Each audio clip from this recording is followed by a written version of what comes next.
제가 선교지에 가기 전에 시드니에서 목회를 했었거든요. 저희 동네에 저하고 나이가 같으면서 목회를 같이 했던 목사님이 계십니다. 근데 그분은 이제 침례교 목사님이셨는데 그분이 교회를 개척을 하셨는데 교회 이름을 예일교회라고 지으신 거예요. 그래서 이제 시드니 예일교회라 그랬습니다. 그래서 언젠가 한번 이제 저녁을 먹으면서 어떻게 특이하게 그 예일교회라고 이름을 졌느냐 그랬더니 이 친구가 그러는 거예요. 자기가 젊었을 때 미국에 가서 공부를 했는데 자기는 예일대학교 가고 싶었대요. 예일대학교 가고 싶었는데 못 갔는데 교회라도 예일교회라고.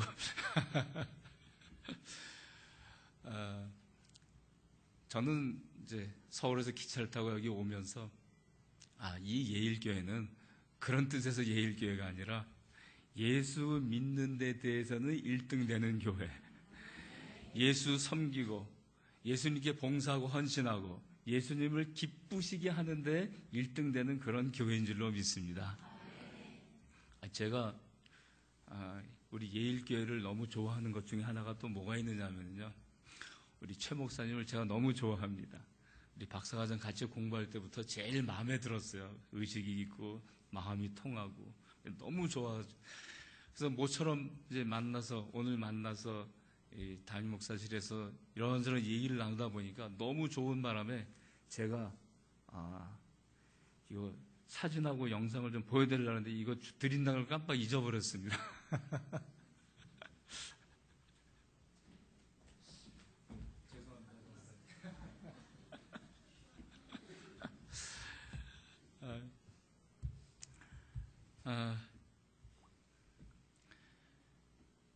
이 마태복음 17장에 보시면은요, 귀신 들린 아이의 아버지가 예수님께 나와서 여쭙습니다. 선생님, 내 아들이 귀신이 들려서 자주 물에도 던져지고 불에도 던져지고 하는데 제발 좀 고쳐주십시오. 예수님께서 보니까 귀신 들린 문제냐? 귀신 들린 문제를 가지고 왜 나에게 찾아왔느냐? 여기 내 제자들 있지 않느냐? 제자들에게 가서 얘기를 해라. 그랬더니 이 사람이 하는 얘기가 그렇지 않아도 제자들에게 먼저 갔었죠. 갔는데 그 제자들이 못하더이다. 그래도 선생님은 선생님 아닙니까? 그러니까 할 수 있거든 좀 고쳐주십시오. 그랬더니 이제 예수님께서 화를 버럭 내셨죠. 할 수 있거든이 무슨 말이냐? 믿는 자에게는 능치 못함이 없느니라. 그러면 데리고 와라. 그래서 이제 고쳐줬습니다. 자, 여기까지는 마태복음의 기사와 마가복음 9장의 기사가 똑같이 나옵니다. 그런데 그 이후부터는 마태복음하고 마가복음이 조금씩 틀려요. 마태복음은 이렇게 나옵니다. 자, 이제 저녁 때쯤 돼서 제자들이 미안하고 황송하기도 하고 그래서 예수님께 나가서 묻습니다. 선생님, 우리는 왜 못 고쳤죠? 우리도 선생님 따라서 그렇게 똑같이 했는데 우리는 왜 그걸 못 고쳤죠? 그랬더니 예수님께서 하시는 말씀이 너희 믿음이 적은 연곤이라. 너희가 만일 겨자씨 하나만큼만 믿음이 있었어도 이 산도로 명하여 저 바다로 옮기려 해도 됐을 것이다. 그게 결국 무슨 문제라는 겁니까? 믿음이 없이 했다는 그런 이야기죠. 그런데 마가복음의 기사는 틀립니다. 마가복음은 어떻게 나오느냐? 선생님, 우리는 못 고쳤죠? 그랬더니 주님이 하시는 말씀이 이런 종류는 기도 외에는 나갈 수가 없느니라. 그러니까 너희가 기도 안 해서 그랬다. 성경을 읽으면서 우리는 분명히 성경은 무효하다고 믿잖아요. 성경 말씀은 하나님의 말씀이니까 틀린 게 없잖아요. 그런데 왜 틀립니까? 마태복음하고 마가복음하고 틀리잖아요. 그럼 둘 중에 한 사람은 지금 가짜입니까? 잘못된 겁니까? 마태하고 마가가 누굽니까? 예수님 살아계실 때 예수님을 쫓아다녔던 그 예수님의 제자들이잖아요. 예수님이 행했던 거 똑같이 보고, 그런데 왜 성경에는 서로 다른 이야기를 쓰고 있습니까?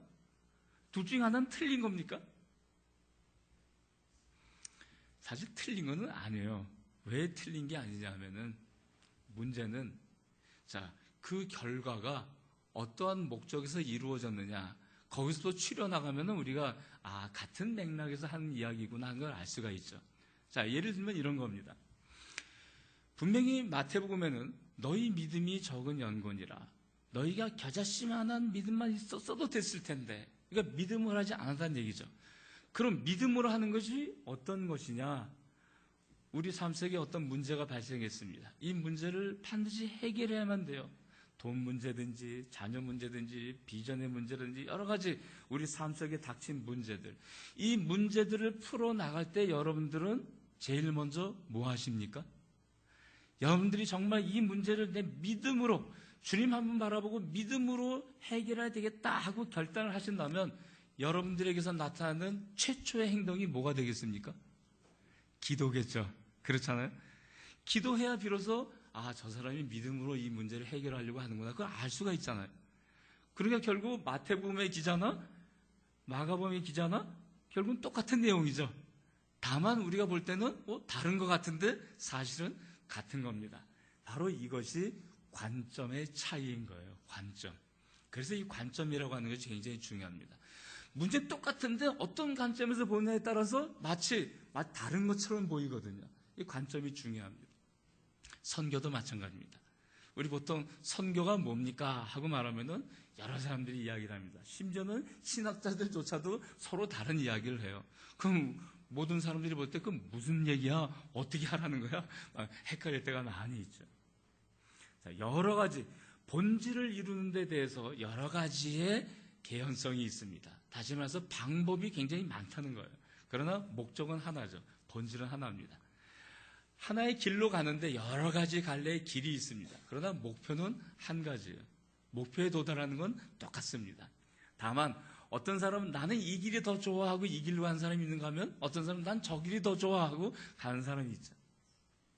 제가 서울에서 여기 부산에 올 때 어떤 사람은 고속버스 타는 걸 더 좋아해서 버스로 오시는 분도 계실 테고, 또 어떤 사람은 기차로 오시는 분도 계실 테고, 난 한번 오기로 걸어서 가볼까? 그런 사람은 없겠지만 그런 사람도 있을 테고, 이런 식으로 방법이 여러 가지가 있을 수가 있어요. 그럼 이 방법은 어떻게 선택하느냐? 그 사람이 가지고 있는 관점을 가지고 선택을 하게 되는 겁니다. 우리가 보기에는 선교 그러면은 선교는 신학자들은 그런 얘기를 해요. 경계선을 넘어가는 것이다. 좀 어려운 말인 것 같아요. 선교, 간단하게 말하면 결국 그거죠. 예수 안 믿는 사람을 예수 믿게 만드는 것. 결국 그게 선교 아니겠습니까? 그런데 그 예수 안 믿는 사람을 예수 믿게 만들기 위해서 어떤 사람은 이런 방법을 쓰기도 하고 어떤 사람은 저런 방법을 쓰기도 하고 그렇잖아요. 그럼 이 사람이 말하는 거는 이 사람이 볼 때 틀린 겁니까? 아니잖아요. 이 관점의 차이거든요. 그 관점에 따라서 어떤 방향으로 나가느냐, 바로 이것이 다를 뿐입니다. 예수님의 12제자 가운데서도 마찬가지예요. 다른 12제자들 가운데서도 이 선교적인 방법에 대해서는 여러 갈래로 나타납니다. 그 중에 이 마태가 가장 관심을 쓰는 것이 바로 제자적인 관점에서 제자도를 이루는 것을 선교라고 보고 있는 겁니다. 마태는 다른 제자들과 달리 이런 생각을 했습니다. 분명히 많은 사람들이 예수님을 따라다닌다. 그런데 예수님과 함께 십자가를 지는 사람은 많지 않다. 그러니까 선교라고 하는 것은 그냥 예수를 믿고 따라오게 하는 것, 거기서 그치는 것은 선교라고 할 수가 없다. 예수님을 믿고 십자가까지 질 수 있는 제자가 되어야 비로소 선교가 완성되는 것이다. 이런 관점에서, 제자도의 관점에서 마태복음 전체를 기록하고 있습니다. 자, 생각해 보세요. 누가복음 5장에 보시면은 이제 예수님께서 시몬 베드로를 처음 만났습니다. 시몬 베드로는 밤이 새도록 고기를 낚았지만 낚은 게 없었는데 투덜투덜대면서 이제 낚시를 헤어진 것을 다시 고치고, 그런 가운데서 주님께서 말씀하십니다. 깊은 데로 가서 그물을 던져라. 어부의 입장에서 보면은 전혀 가당치도 않는 이야기입니다. 그럼에도 불구하고 베드로가 뭐라고 대응하느냐 하면은, 전문자적 입장에서 보면 우리가 밤이 맞도록 수고하였으되 얻은 것이 없지만은, 저희도 전에 그 성지순례를 가봤더니 아직도 그 갈릴리 호수는 너무너무 맑더라고요. 너무너무 맑아서 밝은 대낮에 그물 던져봤자 고기가 안 잡힙니다. 절대로 안 잡힙니다. 그래서 결국은 밤에 등불을 켜놓고 그럼 이제 고기들이 몰려와서 그때 잡는 거거든요. 그래서 어부들은 그 당시에 갈릴리 어부들은 밤에 고기를 잡았거든요. 그런데 주님께서 이른 새벽에 이른 아침에 뭐라고 말씀하세요? 깊은 데로 가서 그물을 내려라. 말도 안 되는 소리거든요. 그래서 전문자적인 입장에서 한마디 한 게 바로 그런 겁니다. 우리가 밤이 맞도록 수고하였으되, 이 말은 결국 뭐냐면 전문가 입장에서 보면 당신 말은 틀렸지만 그럴지라도 선생님 말씀에 의지해서 제가 그물을 내리겠습니다 하고 내린 거거든요. 자, 그때 베드로가 시몬이 예수님께 부른 호칭이 선생님입니다. 선생이요, 선생님. 그러다가 그물 내려봤더니 고기가 너무 많이 잡혔습니다. 심지어 그물이 찢어질 정도로 많이 잡혔습니다. 그때 비로소 생각에 전환이 일어나는 거예요. 이건 말도 안 되는 소리다. 어떻게 이런 일이 일어날 수가 있느냐? 그렇다면 저분은 사람이 아니다. 결국 이렇게 나오는 거죠. 그래서 그 다음부터 이제 바로 그 순간 무릎을 꿇고 주님께 고백합니다. 주여, 나를 떠나소서, 나는 죄인으로서이다. 호칭이 어떻게 바뀌었죠? 선생님에서 주로 바뀌었습니다. 그렇잖아요. 수많은 사람들이 예수님을 따라다닙니다. 무엇으로 따라다니냐면은 선생님으로 여기고 따라다니는 거죠. 그러나 진짜 예수님의 제자들만 주님을 향해서 주님이라고 부릅니다. 그리고 주님으로 믿고 고백하고 그리고 주님의 길을 따라다니는 겁니다.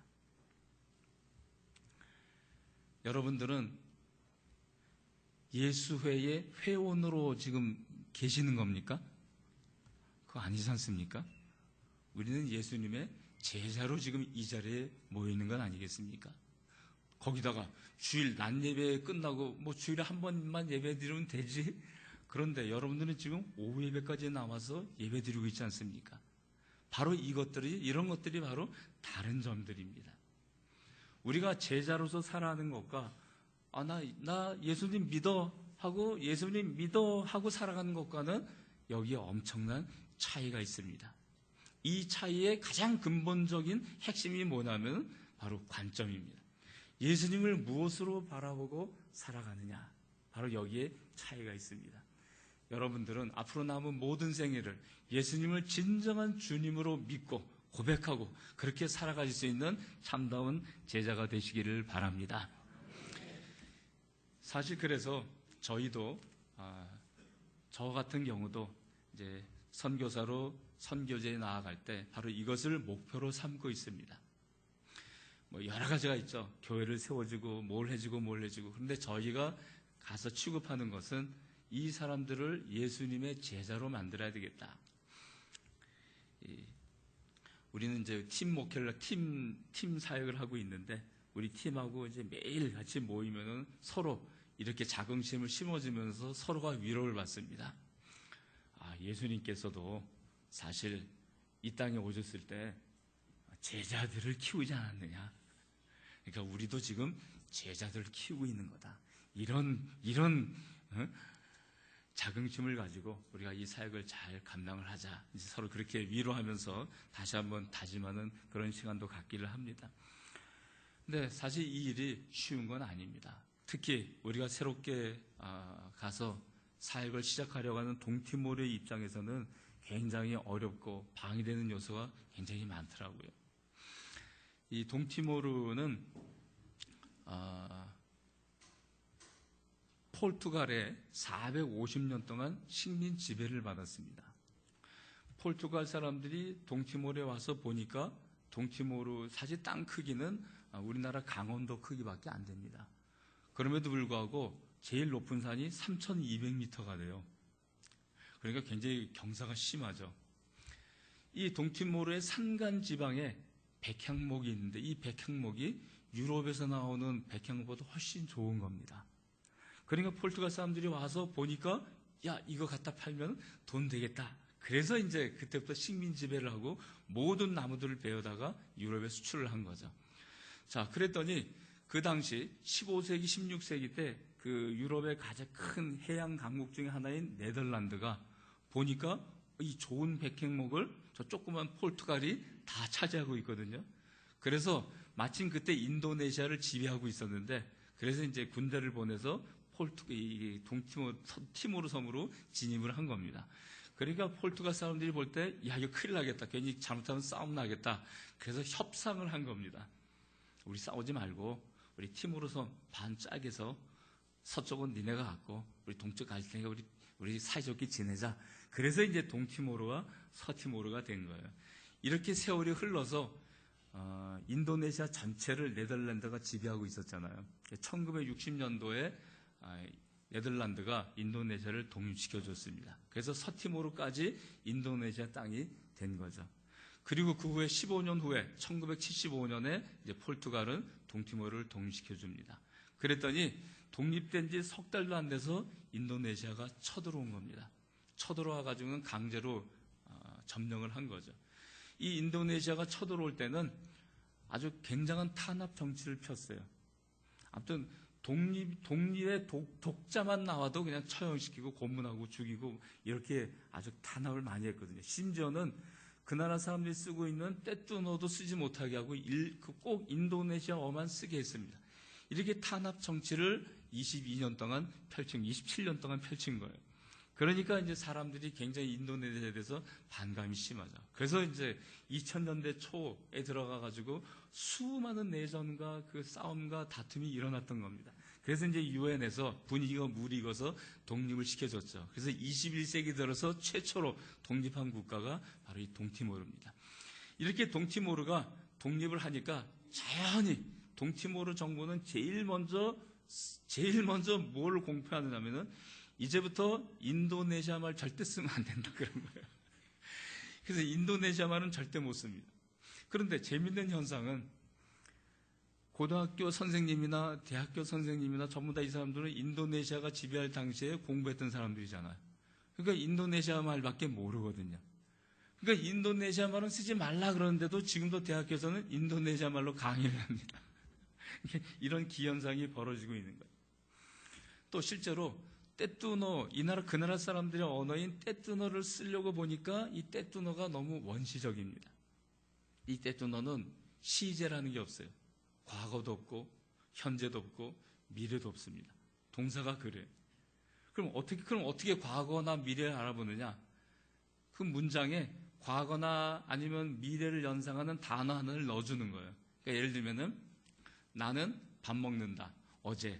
그러면 저 사람 어제 밥 먹었다 이런 뜻이구나. 이렇게 되는 거죠. 나는 서울에 간다. 한 달 후에. 그럼 이제 이거 미래 말하는 거구나. 이렇게 이해하는 거죠. 떼뚜너가 참 재밌어요. 어떻게 재밌냐면 예를 들면은 그냥 동사만 그냥 진열하면 되는 겁니다. 내가 가서 보고 먹겠다. 그러면은 뭐 영어 같은 경우는 뭐 부정사를 쓰거나 아니면 뭐 동명사를 쓰거나 이런 식으로 연결을 할 거 아니겠습니까? 떼뚜너는 그냥 동사 쓰면 되는 거예요. 가다, 보다, 먹다 쓰면 사람들이 다 이해합니다. 가서 보고 먹겠다 이런 말이구나. 그러니까 말은 통하죠. 말은 통하는데 구체적으로 이념이라든가 사상이라든가 철학적인 개념이라든가 이런 걸 그 속에 넣을 수는 없잖아요. 그러다 보니까 떼뚜너가 공식적인 언어, 국어이긴 하지만 떼뚜너 가지고는 안 되기 때문에 어쩔 수 없이 포르투갈어를 국어로 이제 만들어 놓은 겁니다. 그래서 이제 공식적으로는 포르투갈어, 행정적인 언어는 포르투갈어를 쓰고 실제적으로 모든 사람들이 통용하는 언어는 떼뚜너. 그리고 정부에서는 하지 말라 그랬지만 많은 사람들이 쓰고 있는 언어가 인도네시아. 자, 이렇게 세 개로 끝나면 또 얼마나 좋겠어요. 또 하나가 더 있습니다. 2002년도에 독립을 하면서 이 동티모르가 미국의 달러를 자기 나라 화폐로 쓰려고 그런 겁니다. 그러니까 이제 미국 정부에서는 우리나라 돈을 만일에 너희가 쓰기 원하면은 너희 나라의 모든 경제는 우리나라 재무부의 통제를 받아야 된다. 그러면은 어느 나라든지 싫어할 거 아니겠습니까? 그런데 이 동티모르는 그렇게 할게. 그래서 지금 미국 달러를 쓰고 있어요. 통용되는 게 바로 미국 달러입니다.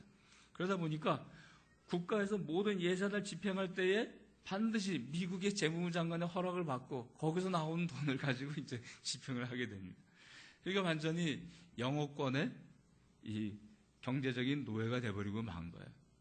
거기다가 이제 한 15년 전쯤에 이 동티모르와 호주 사이 국경 부근에서 석유와 가스가 대량으로 발견이 됐습니다. 그래서 그 모든 그 개발하는 것을 호주 사람이 대고 있거든요. 이 동티모르의 1년 GDP가 약 50억 불 정도 되는데 그 중에서 5분의 4인 40억 불이 바로 이 석유 기금에서 나오는 겁니다. 호주 사람들이 다 개발해주고 돈 주는 거예요. 얼마 주지 않죠. 그런데도 불구하고 40억 불 정도 되는 거예요. 그러다 보니까 미국하고 호주가 없으면은 이 동티모르가 살아갈 수가 없어요. 완전 경제적으로 노예가 되어버리고 말았습니다. 그러다 보니까 요 근래에는 어떤 현상이 벌어졌느냐. 영어를 해야 앞으로 살 수 있다. 이렇게 되는 거예요. 그래서 영어 열풍이 불었어요. 이제 저희가 처음에 동티모르에 도착을 해서 집을 얻고, 그리고 이제 동네 사람들을 만나러 다니면서 막 이렇게 인사하고, 그러다 보니까 마침 이제 우리 옆집에 미국 대사관에 근무하는 그 옆집 사람이 미국 대사관에 근무하더라고요. 부인이. 그러다 보니까 이제 그 부인하고 이렇게 저렇게 영어로 이야기를 하다 보니까 동네 사람들이 그 모습을 봤어요. 그러더니 하루는 갑자기 웬 애들들 데리고 와요? 뭐냐 그랬더니 우리 아이들한테 영어 좀 가르쳐 달라고. 그래서 그래 그럼 가르쳐 줄게. 그럼 가르쳐 주긴 한데 뭐 좀 시간도 보고 어쩌고 하다 보니까 이 사람만 오는 게 아니라 또 좀 지나니까 또 다른 사람도 데리고 오고.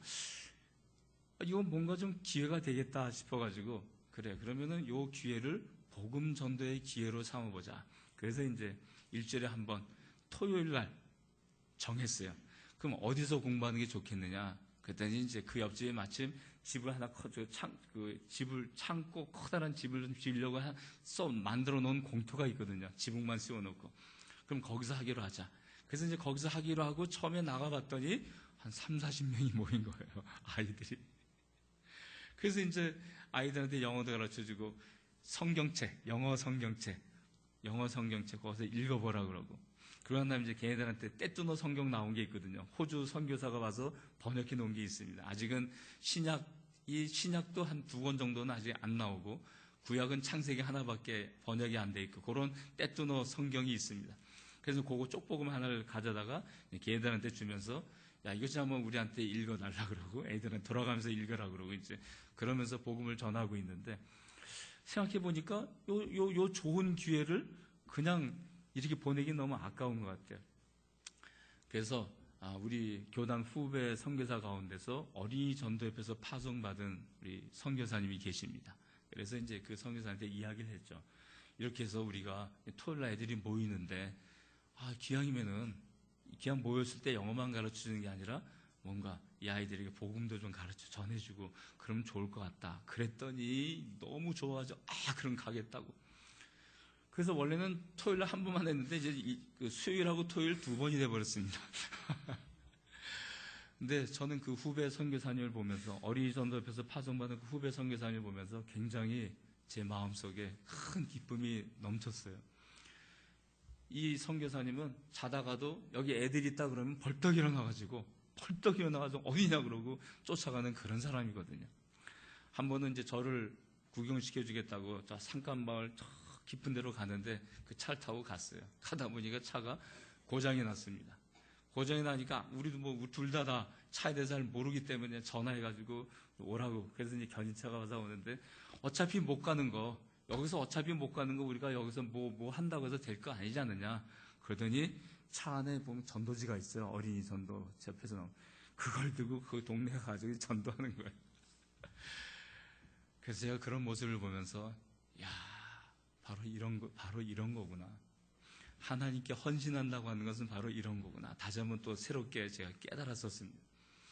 하여튼 이 선교사님은 어린이, 그러면 자다가도 벌떡 일어나서 어린이 어디? 이거야말로 참다운 헌신이 아닌가.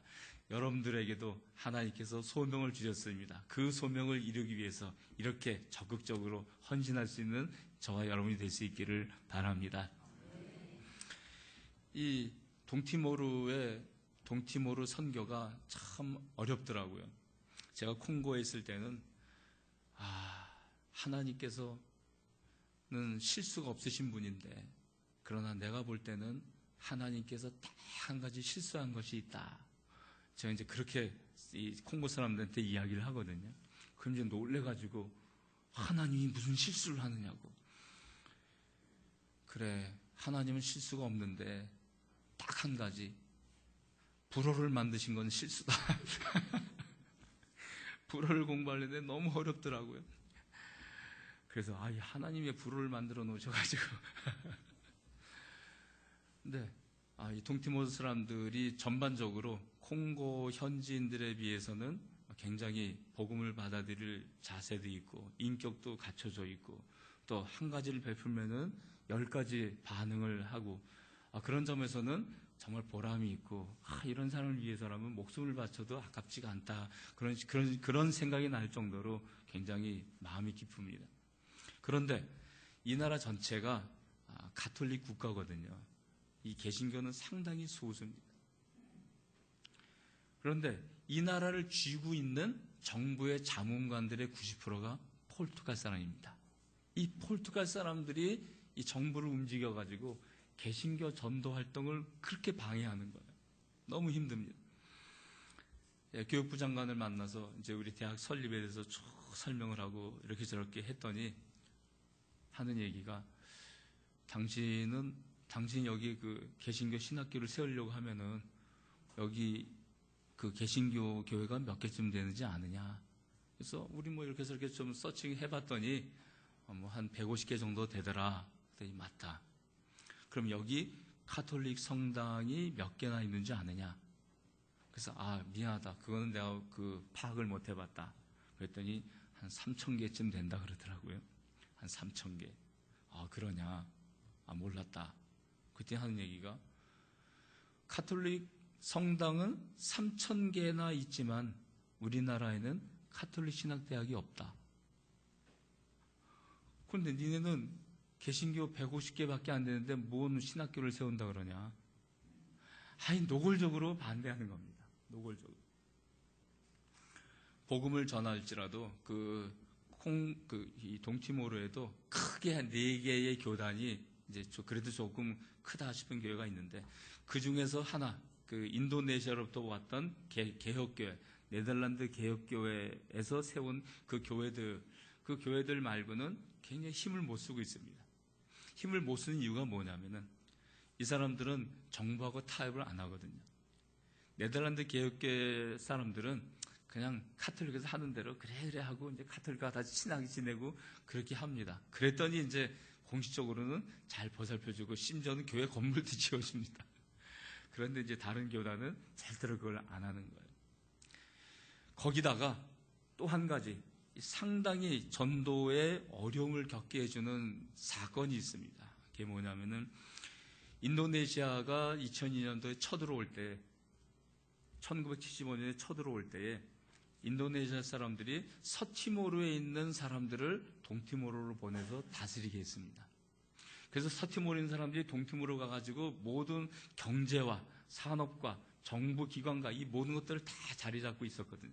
그런데 이 서티모르에 있는 사람들은 전부 다 이 네덜란드의 영향을 받아서 기독교인들입니다.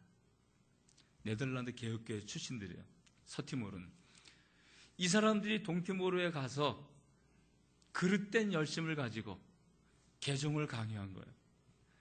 너희가 개신교로 개종을 하면은 정부의 주요 공무원 자리도 갈 수 있고, 그러니까 이런 식으로 막 거의 강제적으로 탄압을 한 거죠. 심지어는 그 가톨릭 교회 성당을 불태우기도 했다고 그럽니다. 그러다 보니까 자연히 독립하고 난 다음에는 반대 입장이 돼버린 거죠. 그래서 지금은 이 개신교 교회 사람들이 큰 소리로 찬양도 못 부를 정도가 된 거예요. 그래서 이제 우리가 가서 어디 가서 우리 기도회 좀 하자. 그러면은 이제 그 현지인 목사님들 제일 먼저 하는 얘기가 우리 그냥 조용히 하자고. 우리 조용히 기도하자고. 이제 그럴 정도입니다. 그래서 어린이 전도협회도 한번 제가 따라가서 전도하는 모습도 지켜봤더니 아이들은 신이 나서 그 전도지 들고 가서 막 하려고 그러는데 실제로 아이들에게 이런 거다 이런 거 이렇게 가르쳐야 된다고 가르친 선생님들은 아무도 안 나가는 거예요. 이게 지금 현재 동티모르의 개신교의 이 현실입니다. 그래서 이런 곳에서 복음을 전파하기 위해서 가장 좋은 방법이 무엇이냐? 역시 학교 교육을 통해서 제자를 만드는 것이다. 다시 한번 우리가 실감을 하는 거죠. 그래서 우리가 학교를 세울 때 먼저 신학대학과 정보통신대학을 냈더니 일단 신학대학은 거절을 당했습니다. 그래서 일단 신학대학은 향후 어떻게 개설해야 될지 우리가 지금 계획 중에 있고, 정보통신대학만큼은 교육부 장관으로부터 굉장히 긍정적인 답변을 받았습니다. 오히려 고맙다는 얘기도 하고요. 우리나라가 살기 위해서는 진짜 정보통신, 컴퓨터공학이 많이 발전해야 되는데 너희들이 이런 일들을 해주겠다니 굉장히 고맙다. 한번 향후 추이를 지켜보자. 이런 이야기를 들어봤습니다. 왜냐하면 저희가 정보통신대학을 개설하면서 땅을 좀 달라 그랬거든요. 그랬더니 한번 좀 지켜보자. 하긴 정부 입장에서는 그러겠죠.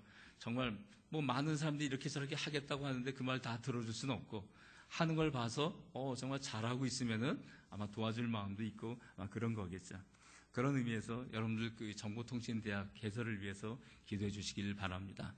일단 정부 측에는 2월 달에 개설하는 걸로 프로젝트를 내고, 일단 가인가를 아마도 9월 달에 받을 것 같습니다. 그래서 9월 달에 다시 한번 이제 우리 세 팀 중에서 한 선교사님이 나오셔서 9월 달에 이제 여러 가지 물건들을 싣고 컨테이너를 띄워보낼 예정입니다. 이런 일들이 잘 이루어지기를 바랍니다. 실제로 학교에서는 복음을 전해도 이 정부가 뭐라고 관여를 못 하거든요.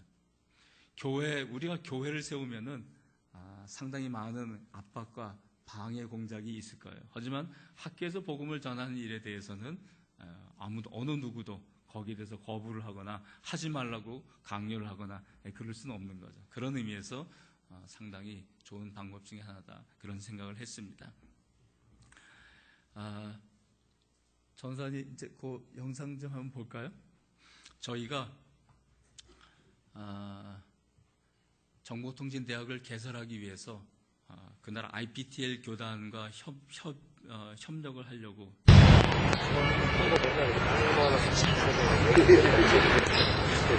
같이 하자고 하면서 우리는 아무것도 안 해주고 심지어는 그 비자도 안 내주려고 그러더라고요. 그래서 가만히 보니까 돈을 요구하는 것 같아요. 그 교단에서. 그래, 그러면은 우리가 주가 돼서 하고, 그럼 너희들의 그 건물과 이 모든 시설들을 우리가 임대하고 그렇게 하도록 하자. 그랬더니 이제 조금 마음이 누그러졌더라고요. 근데 위치상으로나 또 건물을 지어놓은 거 같은 경우는 굉장히 좋거든요. 그래서 이제 저 건물을 우리가 좀 빌려서 쓰려고 하는데 아직 계약은 맺지 않았습니다. 이 계약이 잘 이루어질 수 있도록 기도해 주시기 바랍니다. 한번 영상 한번 보여주시겠습니까?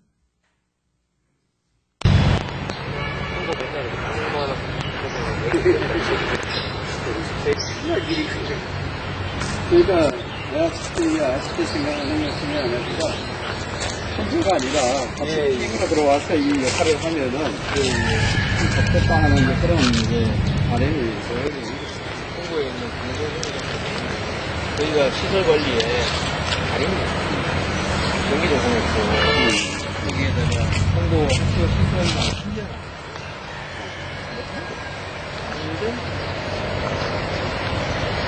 그다음에 굉장히 정치 행정, 시스템 관리, 그러니까 학교가 요중한 도움이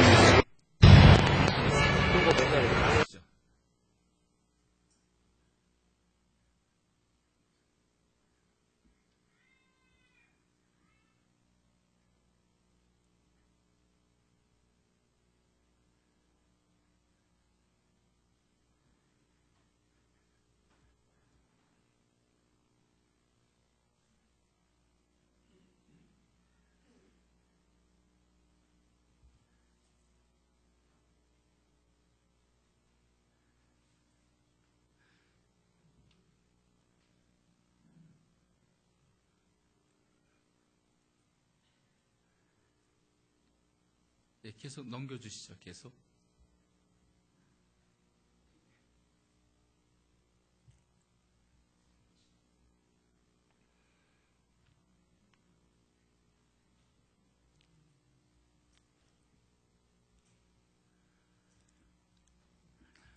저 건물은 분당에 있는 그 갈보리 교회에서 그 동티모르 IPTL 교단과 협력을 맺어서 거기에 이제 학교를 할 수 있도록 지어준 것입니다. 그래서 이제 우리가 마침 우리가 들어가서 하려고 하니까 이 사람들 입장에서는 지어만 놨는데 아무것도 안 하고 있었거든요. 혹시 누가 이거 사용하면서 혹시 돈 좀 안 줄까? 이제 그러고 있던 차에 우리가 하겠다니까 지금 좋다고 하는 그런 상황입니다. 하지만 뭐 중요한 건 일단 계약을 맺는 게 중요하죠. 이 계약이 잘 이루어질 수 있도록 여러분들 기도해 주시기를 바랍니다. 아까도 말씀드렸지만 이 동티모르 사람들 가운데서 역시 아이들이 굉장히 중요하잖아요. 한 집안에 보면은 보통 한 10명쯤 됩니다, 애들이. 10명쯤 되는데, 그래도 부모들 입장에서는 아이들이 잘 되는 게 최고의 목표 아니겠어요?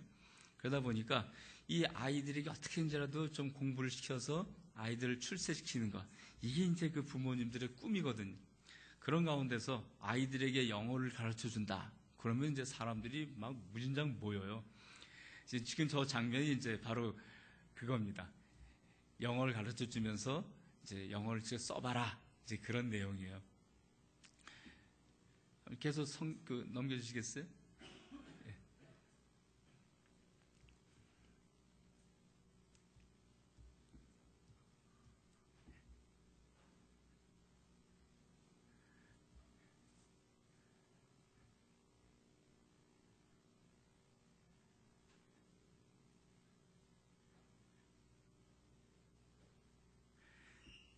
그 뒤에 보면 이제 그래서 이런 아이들을 모아놓고 그냥 보내면 안 되겠다. 그래서 이제 그 어린이 전도협회 선교사님을 모셔다가 이제 또 복음을 전하는 장면도 있습니다.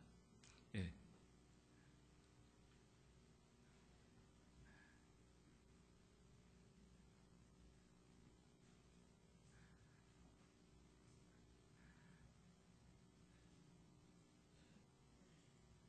아이들이 너무너무 좋아해요. 저렇게 한번 하면 너무 좋아해서 뭐 중간에 자리를 뜬 아이들이 없을 정도로 좋아하는데, 문제는 이제 집에 가면은 부모님들이 이제 카톨릭 거기에 젖어 있어가지고 반대를 하는 사람도 많이 있습니다. 심지어는 그 중에서 어떤 큰 아이 같은 경우는 나중에 이제 기도하자 그러면은 자기 데리고 왔던 동생 툭툭 치우면서 그거 하면 안 된다고, 이거 해야 된다고 그런 아이들도 있습니다. 그래도 아이들은 그 나라의 미래 아니겠습니까? 그 나라 복음 전도에 있어서 큰 이 기둥들이 바로 저 아이들입니다. 저런 아이들에게 복음을 전하는 거 굉장히 중요하죠. 그래서 이제 우리가 내년 2월 달에 대학을 시작하면서 동시에 영어 유치원을 우리 개설할 예정입니다. 영어 유치원. 그래서 우리 집사람하고 이제 선교사님의 부인들은 이제 그 영어 유치원을 이제 시작을 할 건데, 그 일도 또 위해서 여러분들 기도해 주시길 바랍니다. 여러분들에게 이 딜리 바닷가 영상을 한번 보여드릴게요. 딜리 바닷가.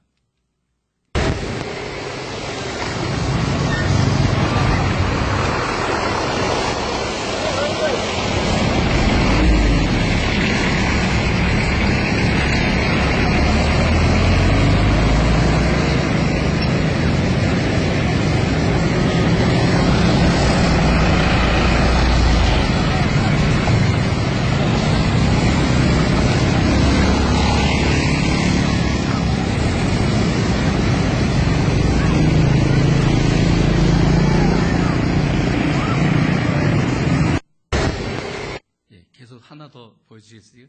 보여주시겠어요? 딜리 바닷가? 상을 찍는.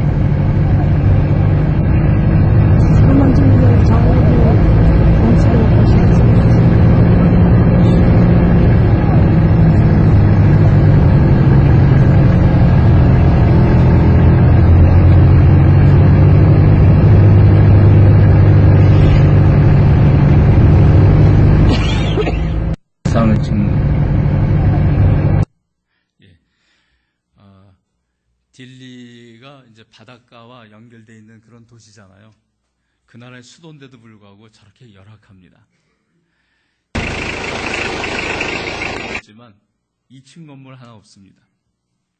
그러니까 포르투갈 사람들은 그저 백향목만 빼갔지 이 동티모르 사람들을 위해서 기여해 준 것이 하나도 없어요.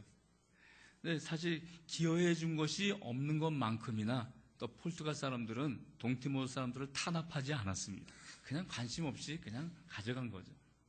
그러니까 동티모르 입장에서도 보면은 인도네시아로부터 독립하고 나니까 제일 먼저 포르투갈어를 자기네 국가 언어로 사용할 정도로, 그러니까 포르투갈하고는 원수진 일이 없는 거죠. 지금 그런 상황입니다. 하나만 더 보여주시겠어요? 거기 보시면은요, 티모르 플라자 있습니다. 티모르 플라자.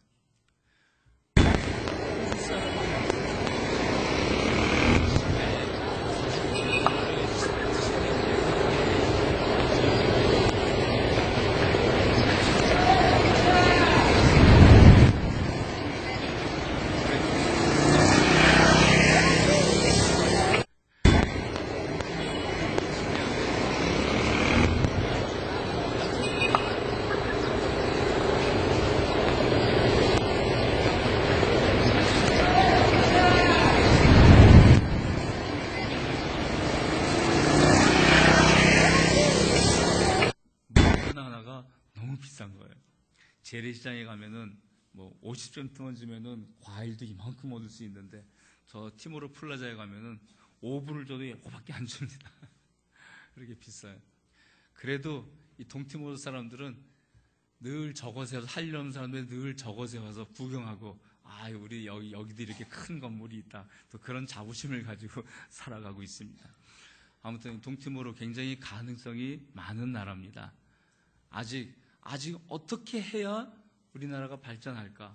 어떻게 해야 우리나라 앞날에 미래가 있을까? 거기에 대해서 아직까지도 생각을 못하고 있습니다. 그러나 그 가능성만큼은 굉장한 나라입니다.